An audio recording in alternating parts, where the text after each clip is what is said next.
गोजोन फुंबिलिनि बयखौबो बर' निउसनि गोदान खौराङाव बरायबाय। आसा खालामो नोंथांमोना खौरांखौ जोबजासिम नायलांगोन आरो चेनेलाव गोदानै फैदोंब्ला अन्नानै शेयार आरो साबस्क्राइब बानायदो। दानिया फैदो दिनैनि खौराङाव। बाक्सा जिल्ला सालबारि महकुमानि सामहाथियाव श्री कृष्ण गोथार फुजा फोरबो फालिदों। बोसोरफ्रोमबो फालिबोबाय थानाय बादिनो देग्लाय बोसोरावबो श्री कृष्णनि गोथार फुजा फोरबो खुंफुंनाय जादों। बाक्सा जिल्लानि सामहाथियाव खुंफुंजानाय श्री कृष्णनि गोथार रासमेला फोरबोखौ 6 साननि हाबाफारि लानानै खुंफुंनाय जायो होननानै खौरां मोननाय जादों। मैया नैथि साननि हाबाफारि बायदियै मोनाबिलियाव सेथि राउन्डनि हारिमु मोसानाय बादायलायनाय जानानै थाङो। हारिमु मोसानाय बादायलायनायखौ बेखेवना होयो सावथुन मुलुगनि मुंदांखा फेस्ला फावखुंगुर मेन्देला ब्रह्म बिथाङा। चिरांनि बिजिनि मालिपारा दालाइ एबसुनि आफादगिरि उखिल दैमारि अबथिरा रुंसारि जायो होननानै खौरां मोननाय जादों। मिथिनो मोननाय बादिब्ला थांनाय माखासे साननिफ्रायनो आथिं सानाय जानानै लबार आसाम देहा फाहामसालियाव फाहामथाय होबाय थानाय समावनो मैया फुंनि समाव रुंसारि जायो होननानै खौरां मोननाय जादों। आसाम सरकारनि आसनि बायदियै आसाम दर्शन आरो एमएलए थुबुर फान्डनिफ्राय पटपारायाव थानाय धेकियाजुलि समस्तिनि एमएलए अशोक सिंहालनि मावख'आव ब्रह्म आरो बाथौ धोरोम सिबियारिफोरनि मन्दिरनि मुङै चेक राननानै होयो। बे चेक राननाय हाबाफारियाव बाहागो लादों मन्त्रि अशोक सिंहाल आरो सिडिसि लोगोसे सरकारनि गोबां मावसुमाफोरा बाहागो लादों होननानै खौरां मोननाय जादों। उदालगुरि जिल्लानि माजबाद पुलिस थानानि सिङाव थानाय लालपानिनि दिमा सुंग्रा हाग्रानिफ्राय पुलिसआ बेरफ्रुग्रा बेसाद आरो गुलि बारुद बोखांनो हायो। फेरगावनि एसटिपिअनि दैदेननायाव उदालगुरि पुलिसनि मोनसे हान्जाया थि इनपुटनि सायाव बिथा खालामनानै सिग्रोमो नागिरनायनि उनाव पुलिसआ गंनै गोथां ग्रेनेड, 55 राउन्ड गोथां गुलि, गंसे डेटोनेटर आरो गुबुन सोमोन्दो गोनां मुवा बेसादफोर बोखांनो हायो। बे जाथायजों लोब्बा थानाय सासे सुबुंखौ पापु कच बिजय आसम महरै हमनाय जादों। पुलिसआ फोरमायनाय बादिब्ला हमजानाय सुबुङा हान्जाखौ बै जायगानिफ्राय लानानै थाङो आरो जेराव बेरफ्रुग्रा मुवाफोरखौ दोनखुमानानै दोननाय जादोंमोन।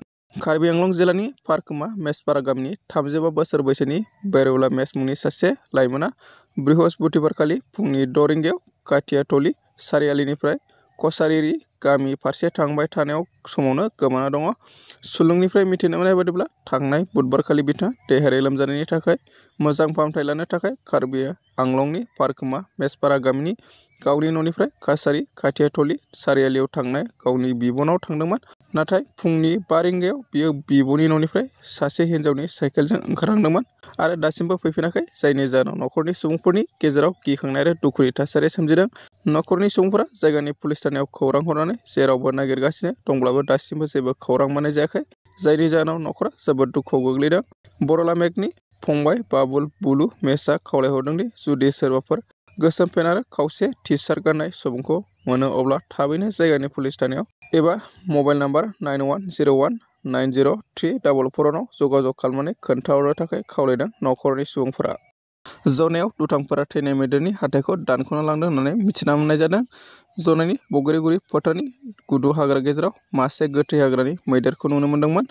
जायगानि सुबुंफोरा थैनाय मैदेरखौ नुनायनि उनाव जनाय हाग्रा बिफान आरो पुलिसनो खौरां हरो आरो उनाव जाथाय जायगायाव थांनानै थैनाय मैदेरनि गोथै सह'खौ बोखांनो हायो। जनाय हाग्रा बिफाना फोरमायदों दि थैनाय मैदेरा 15 बोसोरनि आरो दुथां सुबुंफोरा थैनाय मैदेरनि हाथाइ थाइनैखौ दानख'नानै लांदों होननानै खौरां मोननाय जादों। बे समावनो जनाय जुनाद सावस्रि बिफाननि मोनसे हान्जाया जाथाय थिलियाव थैनाय मैदेरखौ पस्टमार्टेम आनजाद खालामो। दासिम मैदेरनि थैनायनि जाहोनखौ मिथिनो मोननाय जायाखै आरो सेम्पल बुथुमनाय आरो फरेनसिक आनजाद खालामनायनि उनावसो जाथायनि गासैबो फोरमायथिया सोराङाव फैगोन होननानै मिथिना मोन्दों। इन्टार कलेज आइजोफोरनि काबादि बादायलायनाया 10 आरो 11 नबेम्बराव बिजिनि फरायसालिमानि गेलेग्रा फोथाराव खुंफुंजागोन। बड'लेण्ड मुलुगसोलोंसालिनि सिङाव थानाय फरायसालिमाफोरनि थाखाय इन्टार कलेज आइजोफोरनि काबादि बादायलायनाय 2025 आ 10 आरो 11 नबेम्बराव चिरांनि बिजिनि फरायसालिमानि गेलेग्रा फोथाराव खुंफुंजागोन। उदालगुरि जनाय फेरगाव गामिनि भाग्य बसुमतारिया गोमानानै दङ। उदालगुरि जनाय फेरगाव गामिनि भाग्य बसुमतारिया अन्ध्र प्रदेशआव खामानि मावनो थांदोंमोन। थांनाय 6 नबेम्बराव राजामुन्द्रय रेलवे स्टेशनाव ओंखारनानै बहाबा गोमाना दङ। मिथिनो मोननाय बादिब्ला भाग्य बसुमतारिया गोसोआरि बिथिङाव लोरबां जानानै खारलाबाय थानायबो जादोंमोन। बेनिखायनो भाग्य बसुमतारिखौ सोरबाफोर बहाबाफोर नुसनबायब्ला जानबुं नम्बर 8761047248 आव कल खालामनो खावलायहरदों न'खरनि सुबुंफोरा। दासिमनि खौराङा एसेनोसै। अन्नानै खौरांखौ मोजां मोनदोंबा लाइक, कमेन्ट, शेयार आरो साबस्क्राइब बानायदो।